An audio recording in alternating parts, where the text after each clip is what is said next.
I am really excited to have everyone here for the next episode of The Future of Freight. If this is your first time attending, just a little bit of a background. This series basically started because I actually really enjoy talking about both logistics and about technology. And I know that there's a lot of people out there that also really enjoy talking about that. So we started really exploring a bunch of different themes that relate to that kind of crossover between both logistics and technology. I think that there's a lot of people out there that really have a deep appreciation for both and how it's changing the world. And I'm really excited, even pre this kind of new Game of Thrones around DB Schenker and Maersk. This was a topic that I was incredibly interested in. I've been following the Maersk's activity over the past 3.5 years since their strategy shift really, really closely. And of course, Adam Banks, their former CTO and CIO, but really, I think most importantly, somebody who isn't from the logistics industry, somebody who comes from the general technology background, I think, or finance background. It was somebody who I know particularly has shaped a lot. And I was really excited when he agreed to be on this episode. So Adam, thank you so much for coming on. Sure. Thanks for hosting me. For those that don't know me, given it's logistics, that'll be quite a lot of you.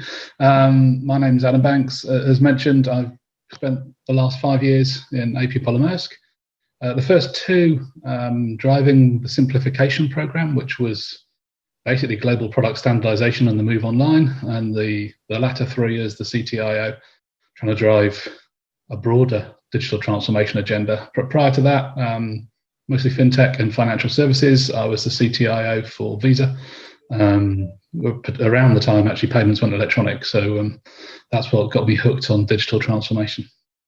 Great. Well, and I think that that idea, when I talk to a lot of people in the logistics space, many people talk about the complexities, and you'll talk about digitizing some things, and every once in a while somebody will say, well, that's too complicated to digitize, or there's too much at stake there. And I think I always look at finance as one of those examples of an industry that has really done a very fine job at transformation and has almost shifted completely towards digitization. And I think it's such an interesting transition to go from the fintech world into logistics. So Adam, thanks again for coming. We're going to get started in 1 second. Just a quick overview, a reminder what the Freightos Group does as a whole in order to provide some context for this conversation. Freightos basically runs Freightos.com, which is a digital freight marketplace primarily targeting smaller importers. We also run WebCargo, which provides freight rate management tools for freight forwarders and also connects forwarders directly to carriers, airlines, and ocean liners, predominantly on the airline side. And because of that, we end up thinking a lot about the relationships between carriers and forwarders and BCOs. And it's really had us thinking a ton, I think specifically around Maersk, or the top carriers that really dominate when it comes to capacity. And I think where I would love to start this conversation is around the fact that ocean freight is definitely not something that's simple. And obviously it's something that's happening at a massive scale. If you take the containers from a 23K TEU ship, it would, and stretch them kind of one after the other, it would be 1.5 times longer than the Panama Canal. So you're talking about a huge scale, but it's also very complicated. We ran a survey about 3 years ago across some BCOs representing Fortune 500 companies. And what they came back to us, and I don't need to dive into the specific numbers that you're looking at here, but they came back with something fairly surprising, at least for me, who is not native to the logistics industry, which is that even though they have contracts, they're still subject to change. And I spoke last week to somebody at a Fortune 500 company who said that they have a contract, but they still pay peak season charges now in order to get onto a ship. And the other thing is that you end up getting containers rolled, right? You'll have a contract, and I think this is very normal within the industry, but you explain it to somebody outside the industry. You say, somebody was supposed to be on a specific ship, and they ended up not making it onto that ship. And people say, well, how does that actually happen? So Adam, where I'd love to start off this conversation, somebody who was also at a certain point new to logistics, had to learn about ocean freight. So you kind of experienced this from the outside and then from the inside. What do you feel like have been the historical challenges for better shipment booking? And I think more importantly, how has technology created some opportunities around this? So I'll agree with you. It was a shock to me that there's no commitment in any of the contracts in both directions. For me, that's a recipe for inefficiency throughout the entire chain. as a carrier to break even, you've got to be fairly well stacked. I mean, you cannot operate a vessel at 80% capacity and expect to break even. You've got to be fuller than that. Therefore, not having commitment when you take a booking means your only option is to overbook. Equally, as a customer, if you know your carriers are overbooking, you're going to be incentivized to book more than once on more than one carrier for any given cargo load. So you're breeding this spiral of inefficiency. So for me, that and you've called it out, but that point is one of the real sticking problems in actually moving this industry forward.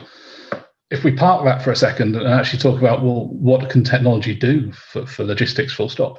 I think, for want of a better word, a lot more than it has done already, and a lot more than it could have done.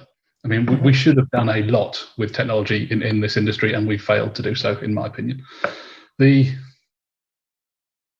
The reason it's taken a while is it's only in the last half decade that the technology has existed to do it for shipping. If you mentioned financial services earlier, the advantage that financial services had is it's always been about numbers. I mean, I remember explaining to my kids the fact that banks don't have any money. And all a bank is a collection of numbers. It actually doesn't have money anymore. That's a long historic view of the world. Therefore, because it's had just numbers, originally written down, then in spreadsheets, then in systems, then in ledgers, digital ledgers, it was an easy industry to digitize. What we've got in shipping is actually a physical flow and a data flow. The data flow is quite easy to digitize. It's fairly easy to put everything you need to make a shipping online. The problem is, how do you link that to the physical world? Because these two flows have to happen in parallel and connected at all times. And that's historically been a big problem. 2015, 2017, the technology started to exist to be in total awareness of what's happening in the physical flow. And I'm not talking visibility. Visibility for me is, what's the right word? It's the fool's gold. Mm-hmm. The real value of understanding physical flow is the ability to make decisions on it in real time. And what that, I believe, will do is start to enable carriers particularly, because, again, when you start merging physical and logical, you have to be an asset owner to take advantage of that. Mm-hmm. So the asset owners, for once, when we talk about digitization, the asset owners actually have an advantage here. What we'll be able to do is on the same sailing, offer 5 different products. There may well be a premium product that uses express routes through the ports, is last loaded, first off, saving 4 days. You could sell that either as express, or you could sell it as a higher guarantee. I mean, today, 75 to 80% of cargo arrives on time. As long as you know which 75 to 80% it is, you can provide a guarantee on that. And then that's what these sensors and this omni-connectivity of devices is going to be able to deliver to us. Can I take you back a second to the fact that technology might not have been around? You know, my take has always been that it's been both. The two main barriers have been technology and maybe cultural. You know, mm-hmm. that there's sometimes there's a little bit of a push to actually move something online. Yeah. And I think one of the most important facts I heard about that, and maybe we'll talk about this a little bit later on, but that some of the companies that are selling online more successfully through their own platforms are only doing it because they're all in, and they make sure, for example, that their salespeople can only provide the same rates that their platform can get. Yes. And that's not a technology thing. That's just a cultural thing. But in terms of technology, are there specific types of equipment? I mean, like IoT, maybe like a very broad word, but what was the actual technology blocker? Why could you do something in 2015 or 2016 that you couldn't do in 2005? So let me just pick up your first point and then come back to the physical side of things. Yes, culture is an important part. I do think our industry is one of the most insular I've come across. There's very few people that... You started by introducing me almost as the rarity that's come into logistics. Unfortunately, it is rare, and it's too rare, because actually what other industries have done, we could be doing. Online sales, for example, we could have been doing for the last 20 years, and I would argue we should have been doing for the last 20 years. The stuff that's different, so the stuff that really starts to unlock new potential, ubiquity of networks, so the fact that you can be always connected from containers perspective. So you can have a container that In 2012, the concept of having a container that could always be contacted, no matter where it was in the world, whether it was on a truck, on a train, on a vessel, that was a pipe dream. I mean, you just couldn't get the coverage to do that. From 2015, 16, 17, that coverage is there, and it's possible to have a permanently connected or a permanently in touch container. Battery life. So again, sensors have become cheaper, smaller, and lower power consuming. So that means you can put sensors on non-powered containers. You can then, with decent battery life, and thanks to the likes of Tesla for all of the innovation in the chemical side of batteries, you can put stuff that has a battery life of a year or two. That starts to make it viable to gather data about the physical side of the business. Mm-hmm. No matter what you're talking about, whether it's a truck chassis, whether it's a train chassis, whether it's a gate in a terminal, whether it's the actual floor of the terminal yard in terms of has it got something on it or has it not got something on it. All of those kind of things are starting to become not only possible, but cost acceptable to roll out at scale. Do you see on that point, before we move on, I've always kind of considered that the legibility, right? Being able to transform that physical into digital. And then there's, okay, once it's digitized, what can you do with it? Yep. Before we move on to what can you do with it, on the legibility side, where do you stand on we need to have containers legible or SKU level or pallet? Kind of what do you feel like is the right resolution that needs reporting on that side? So for me, it's purely container. And the reason for that is you already know what's loaded into the containers. Mm-hmm. The data exists to tell you what SKUs are in that container if you choose to collect it further up the chain, where it isn't a challenge to do it physically. Let's face it, the physical world is the most unpredictable part of this. Mm-hmm. When I was in banking, so Visa, for example, processes on average 6,000 payments a second, 24/7, 365. Mm-hmm. You don't get storms on the network. You don't get strikes at the endpoints. All of that stuff, it will work. You set it up on day one, it will continue to work because you haven't got that physical interruption. And so what we need to do is keep the physical sensing to a minimum so that we've got reliability in the physical sensing network. And I would say going to SKU level is probably a step too far for the technology that exists today. Maybe in a decade, we'll have the capability to do that, but today it would be too complicated. I think, probably a major characteristic of companies that do focus on end-to-end, and of course, that's a magical word that we'll have to touch on here. As soon as you start talking about end-to-end shipments, you do need to go down to a lower resolution, right? Or a higher resolution, I suppose, right? Yeah. But you do, but not necessarily in the physical side. That's much more. You can do that. So on the booking, through when you're connecting a purchase order to a shipment, you can actually use that data and connect it to the container identifier, and then you know where everything that was in that container was. But that's probably the right level to work with it, rather than know where every SKU is. You can do it by proxy. Gotcha. Okay, so where we are right now, and let's keep on moving through this, because I think we're going to now talk a little bit more about what can you do once it's digitized. And I think for me, the way I've kind of been looking at this in general, how the entire industry has kind of been reshaping. If you were an Amazon seller a couple of years ago and suddenly you looked up and you saw that Amazon was competing directly with your products, right? There's definitely this reshuffling where the underlying infrastructure provider is suddenly becoming the competitor. And before we talk about what that threat means or how companies can contend with that threat, I first want to talk about the opportunity, because really I think almost every single person on this call, I presume, prides themselves on being customer oriented and focusing on how can we make it easier to move something from A to B for a customer while making money and not going bankrupt. So, what are the core advantages that importer, whether they're a multinational moving a million T's or a very small importer, what are the biggest advantages that they can really get out of having that integrated digital end-to-end process? And this for me is where you come back to the cultural aspect in shipping. One of the biggest challenges I've come across is people in our industry think in physical terms. So when they look at a vessel, the vessel equates to a service, the service equates to the customer offering. So there's a one-to-one correlation between a port-to-port ship's name creates a service. In reality, that the service, you could have 25 different levels of service, 25 different products being carried on that one vessel. And the moment you start thinking in conceptual terms about product, so the example usually used is airline seats, first class, business class, economy on a single flight. Let's just stick with that because it's easy. If you have that on a ship, what you're creating for the customer is choice. And that is the ultimate offering to a customer is choice. If you have unlimited choice, you have exactly what you want somewhere. So it starts to, for me, the moment you start breaking down and saying this isn't about replacing today's products with tomorrow's products. This is doing what Coca-Cola did when it launched Diet Coke. They knew it tasted worse. They knew that no one would like it, but they marketed it on the health benefits and they did it alongside Coke. And now the vast majority of people choose to drink Diet Coke, not for the taste, but because they know it's better for you.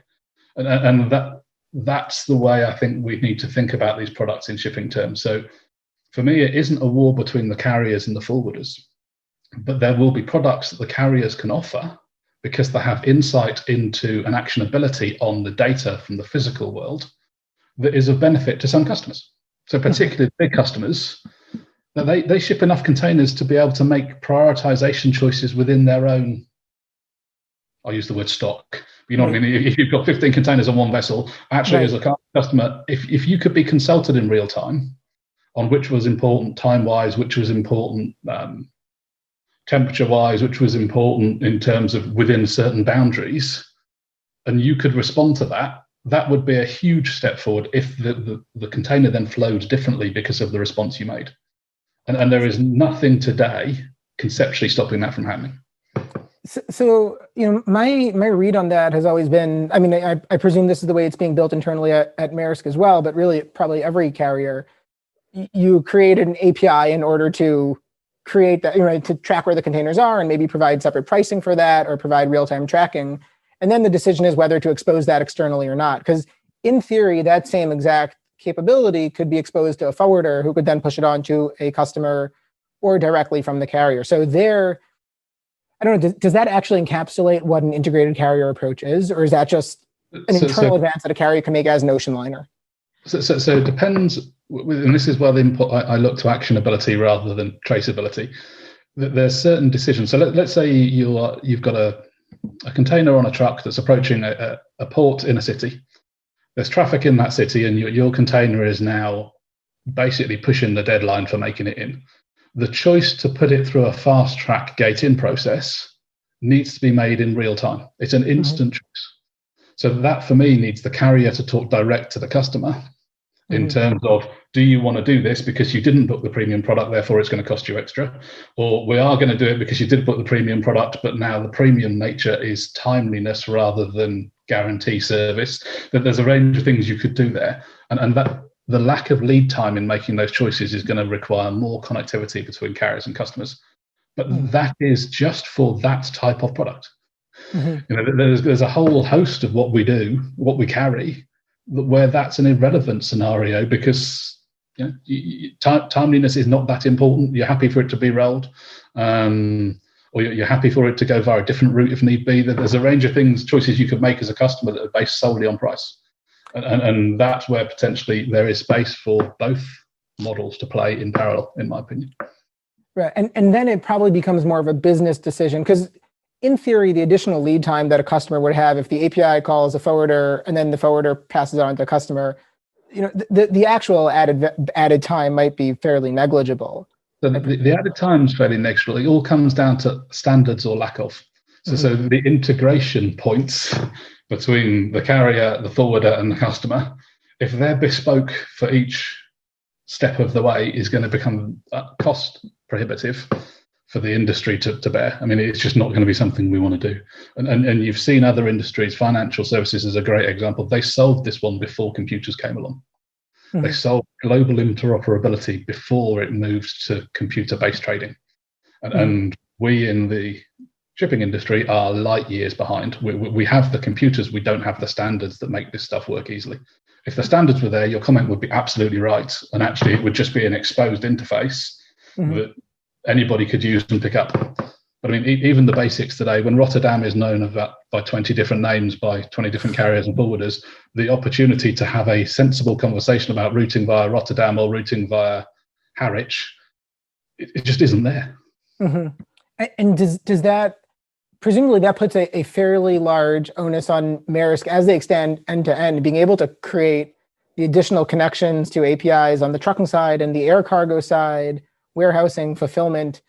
I mean, it's really not I wouldn't say day one, but even Maersk then would be in presumably fairly early stages on being able to do that full stack integration for one API to rule them all. So the first thing, I mean, and you kind of skipped it when your description of the first thing that needs to be done once you have the capacity to gather the data is actually inside the carriers, you need to completely retool the company. To today, though, I don't know a carrier that runs on data today. The guy in the yard is making the decision, usually off a piece of paper on a clipboard. It is not real-time assessed data. And moving the culture and moving the business to an integrated perspective between data and human, it is no mean feat. But that's what's going to unlock all of these opportunities. How does the driver know, in my example, to go through the fast gate lane rather than normal gate lane? Who's going to tell him because if it relies on someone phoning him up, it's guaranteed to fail. So the integration needs to be there at a human computer level. Do you feel that maybe the ocean pricing on the carrier side for maybe pricing and booking, that actually is at a fairly data-driven state? Like I know that more and more ocean liners are moving towards dynamic pricing based on available capacity. Is that a better example of where progress has been made on the ocean side? I would say that the more progress has been made there, but again, that today, so many carriers are doing, let's say, dynamic pricing. To your point, how much of it is uptake based on physical volume as opposed to counting numbers in bookings? And again, if it's counting numbers in bookings, it's the stuff that other industries did 20 years ago. Right. We know this vessel has 2,000 slots available, and we've taken 20 bookings. Therefore, it's got 1,980. That you don't really need a computer to do that. At the end of the day, that's something that we should have been doing in a much smarter way in the past. If we're actually able to sense how much is in the yard, how much is on the way to the yard, is it going to get to the yard in time? That kind of logic in terms of uptake, that's something that I think very, very few carriers are capable of. Well, in fact, I'd say no carriers are capable of today. But that's where you would want to get to if you really wanted to drive efficiency. I mean, if we look at the airlines, they do the uptake-based model, but they're still doing it to a degree on paper. Yeah. And I guess before I move on to the next question, do you feel that interoperability between alliances, like, is there a shift towards maybe first better cooperation within ocean alliances prior to better coordination externally? Or is it really just every man for themselves right now? Well, so I mean, coming up 2.5 years ago now, I was one of the key founders of the DCSA, Digital Container Shipping Association. That is specifically to drive data interoperability between carriers and third parties. I use third parties because it's very widely open. I mean, that could be forwarders, it could be terminals, could be customs authorities. It really doesn't matter. So yes, I do think there is a general move towards trying to get standards established in the industry. We took the decision to initially focus on carriers and inter-carrier communication, not for any other reason than it limited the number of participants. Trying to set standards when you've got 15,000 people in the room is really hard. Yeah. If you're doing it between sort of 8 or 10, you've got a much better chance of finding the compromise, getting something moving. And what we wanted to do was prove the capability to release standards, to publish standards, to manage standards, which I think we've now done before we actually open that up to other participants. Okay, great. So moving on to kind of this broader end-to-end idea, there's a really big jump, and I'm sure that it's showcased a lot in technology as well, but there's a very large jump from owning a container ship and being able to manage a shipment, and then being able to play the full role of a freight forwarder or more of an integrated end-to-end provider by being able to diversify across different ships or different container lines, airlines, trucking, and of course, everything that comes after that. From a carrier perspective, and honestly, I think that this could be air or ocean, because maybe it's much less prevalent on the air side right now to work directly with shippers, but it might come in eventually. Where do you feel like are the biggest hurdles? And I would kind of guide this question specifically towards the technology side. Where do you feel like are the biggest hurdles in order to actually own everything a customer needs for their shipping? So I'd come back to your culture point. The number one obstacle to this is culture. To own the customer journey from factory door to store door does not require the asset ownership of everything that is needed to get from factory store to door door. And that mindset shift, because most of those on the carrier side are asset focused. I mean, that's been the core of their life for 40 years is assets. And this is not an asset play. This is an information play and a service play. And when you look at the forwarder's never been an asset play. It's always been an information and service play. So the carriers need to adopt that information and service mindset, which is going to be a real challenge. And I would say that's the number one hurdle. Mm-hmm. The other is actually creating an understanding, and this comes back to the multi-product perspective, that you're not trying to displace the forwarders necessarily. You're trying to offer services that cannot be offered through an intermediary. And those services have an end customer value. They may compete in terms of space on a ship, they may compete in terms of share of wallet, but they don't compete directly in terms of comparable products to the products that exist today. And I think that's a really important distinction that in certain instances, maybe the Sheneca one has got lost.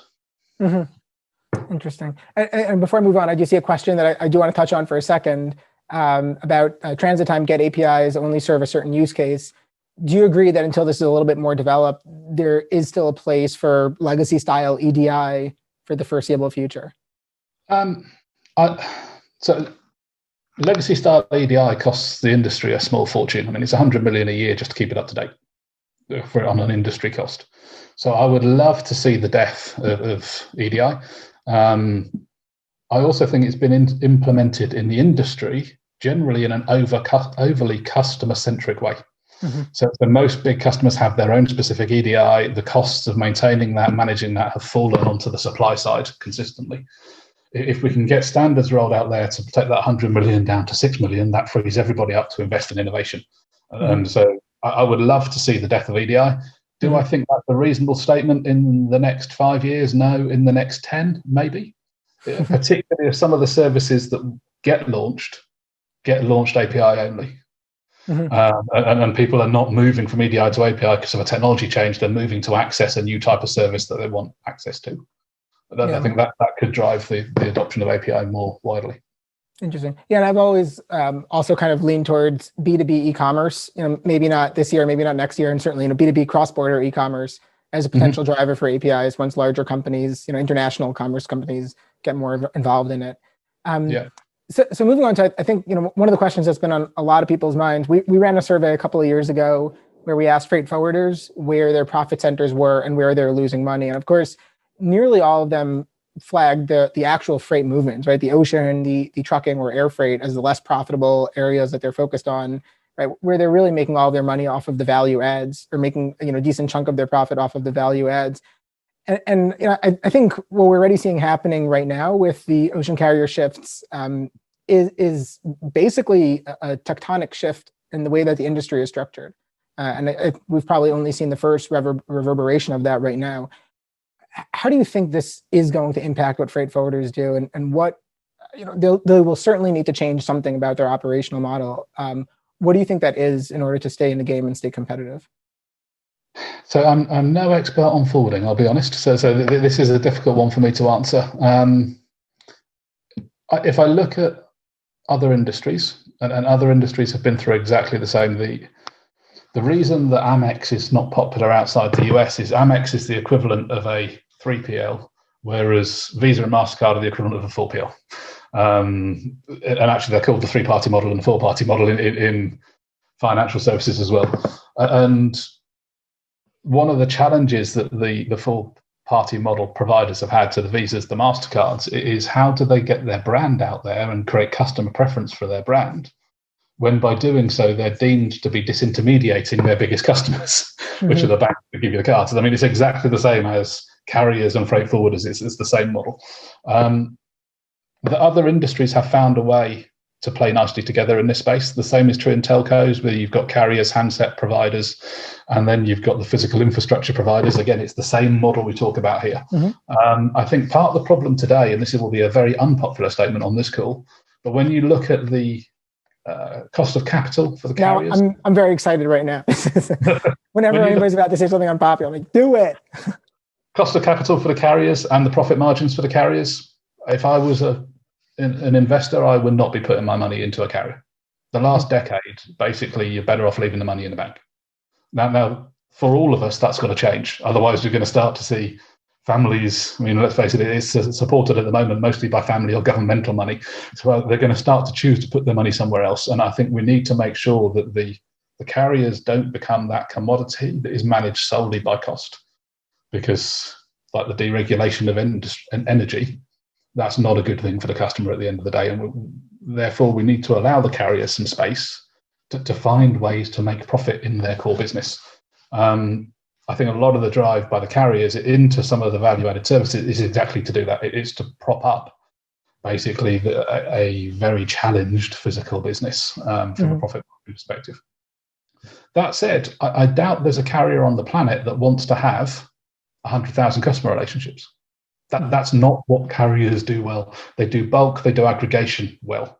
And when we look at what a lot of the forwarders are doing, they are the point of aggregation for those customer connections that enable the carriers to operate efficiently. And I think we will find a way where both are able to sit side by side, like has happened in other industries. But it's likely to be a fairly painful process while we work out where each party is in that relationship so that we can work together rather than against each other. Okay, thanks. Yeah, good. Not as apolitical as I was hoping, but it's good. So getting to the questions, and we had a ton of questions before the webinar, and I've tried to cherry pick some of the ones that were my most favorite. So first question is, do you feel, and we could do these answers a little bit shorter, do you feel that something like GDS will emerge in the shipping industry? Will dynamic pricing ever emerge in shipping, which we touched on a little bit? And I think from my perspective, the most important one is, will that GDS expand beyond only ocean and possibly to other modes as well? So dynamic pricing is already there. So the Maersk spot product that we launched last year is based on a dynamic pricing algorithm. It exists, it's operating, and it's proving to be very popular with customers. Do I think GDSs will appear? By standardizing the data interfaces, we create the opportunity for a GDS to step in and sweep us all into a large system. I would like to think that there's enough smarts in the industry to stop that from happening, and that carriers or large forwarders actually take advantage of those standards themselves rather than let themselves be taken advantage of because the standards exist. Okay. Next question, very important question. What's your favorite pizza topping? Wasn't expecting that one. Pepperoni and mozzarella. All right. It's actually a fairly common answer to this question so far. So, okay, interesting. Maybe this goes back a little bit to what you were saying before about aggregation and kind of carriers not looking towards aggregation. Twill, which used to be part of the Damco brand, is now part of the Maersk brand. Do you see that being widely adopted by the SME segment? And in essence, isn't that actually an aggregation play? So that is an aggregation play. If you look at what's the global volume and what's the global volume represented by Twill, is it one that if I was in one of the large global forwarders, I'd be overly concerned about? Not necessarily. Does it give Maersk the ability to interact directly with customers and learn more about that business? Yes, it does. So for me, will it scale? To be seen. The proposition there has to be at least as good, if not better, than any other forwarder's proposition. And I think technology is a part of that, but only a minor part. The product offering and the customer service is going to be the true differentiator. We'll see whether the move from Damco to Twill, I would hope, does not change the customer's appetite for the service that's offered. It certainly doesn't change the way the service is provided in terms of it is still a multi-carrier proposition. And that, that's an important distinction, I think, for a forwarder to a carrier. Do you anticipate other ocean liners launching similar experiments over the next couple of years? It's a fairly natural extension of an online booking site. I mean, Maersk takes around about 98% of its business electronically, has done for the last 2 or 3 years. But when you're doing that, it's kind of a natural extension to take smaller volumes of business that way because you haven't got the incremental cost aspect to it. So yes, I would expect other carriers to head down that route. All right. Blockchain, this is for those people drinking shots every time they hear one of those words. Go ahead and drink one. What do you think about blockchain? So if you look at it from a pure technology perspective, it is no more secure, it is more costly, and it is more difficult to work with and harder to change. So if you haven't got a problem that requires blockchain, you'd be crazy to use it, in my opinion. Back to us having a fairly unique industry, most other industries have a trusted service provider. So in mobile telecoms, all of the mobile phone providers use the same company to issue the mobile phone numbers, so you can never have the same number issued twice. In banking, all the payments are made via TSAs, so Visa and MasterCard are TSAs, as are the CREST systems and for its securities. We don't have a TSA in shipping. There is nobody we all trust. And that is a real problem to my mind. That problem actually has been solved by the use of blockchain. Because now we can share that trust amongst us. None of us have to trust anybody. We all just trust it. Because we own part of it, we are part of it. So I think in shipping, blockchain has a real use case, as opposed to most industries where blockchain has no real use case. Great. All right. It's good to hear that. On the business book perspective, I asked this question, get some fairly interesting answers. If you're a business book person, do you have a particular favorite one? Yeah, so I'm in my home office. I'm just looking around to see there it is. That's my favourite one. Team of Two by General McChrystal. Great. Any particular reason why? So I wouldn't describe myself as a big agile fan. That's not to say I'm anti-agile, but the agility, true business agility, comes from federating the understanding of the strategy and allowing people the ability to execute in their own area what they see fit. And basically that's what that book is all about. It's about how to run an army by creating small independent teams that go and execute to a specific task, but those teams are part of and understand the greater need and the greater purpose. And so for me, that it's a completely different angle to all the digital agile crap we get forced down our throat from every direction these days, but it's the same subject written from a completely different angle, but making the same points. All right. Moving on to the final two questions here. Somebody did point out that 20 years ago, container lines were very into these value-added logistics services, and it ended up kind of ending with terminal and intermodal. What do you feel like is different this time around? And I think this comes back to the customer journey piece. So a lot of the value-added services logically take place before you've chosen which carrier you're going to use. That's why they can be offered by freight forwarders. That I don't think was as widely planned for and planned around 20 years ago. So a lot of the services that carriers were looking at, really, they had no business being in, because by the time the business got to their door, all those decisions had already been made. I think now, as we're starting to see an interest in the end customer and a focus on the end customer from carriers, there is the opportunity to do things like trade finance, to do things like customs brokerage that wouldn't have been there before. Okay, and then one of the final questions here. You mentioned before that Maersk doing nearly 100% of their bookings electronically, and the investor reports talk about very high percentages being done through Maersk.com. I see Maersk as a success story for selling freight services online. What do you feel like is the difference between freight sold online correctly versus those companies that have tried and failed at it? The obvious one is it's got to be easy for the customer.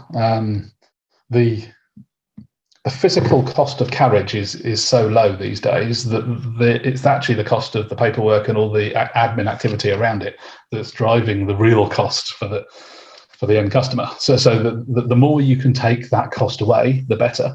Obviously, that will benefit freight forwarders as well, because their business becomes less expensive to operate.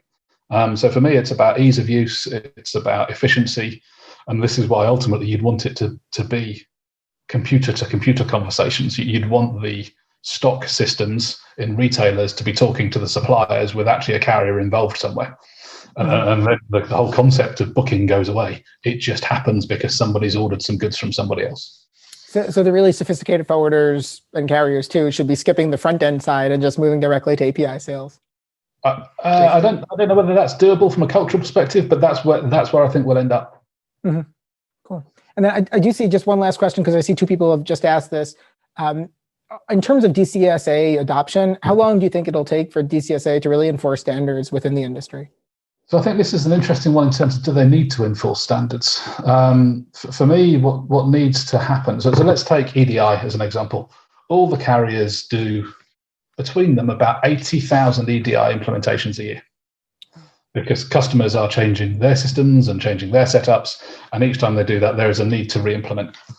As long as one of those 80,000 is done to DCSA standards, the choice that can be offered to every customer after that point is, yes, you can wait 6 weeks for your custom EDI to be done, or we can turn you on to a standard implementation that you can have from 10 seconds after we finish this conversation.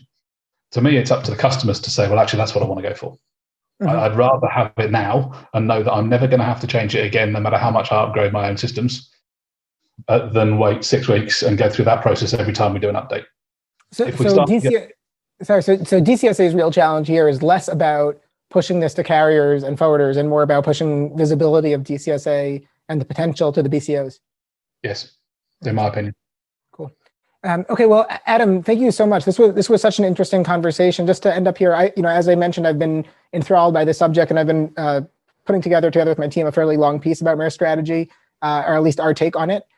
So if people are interested in it, you could head over to freightos.com/Maersk-shift in order to pre-register for that. But Adam, this was such an interesting conversation. I really appreciate you taking the time to talk to us here today. Pleasure. Thank you. All right. Thanks, everybody, and have a great day.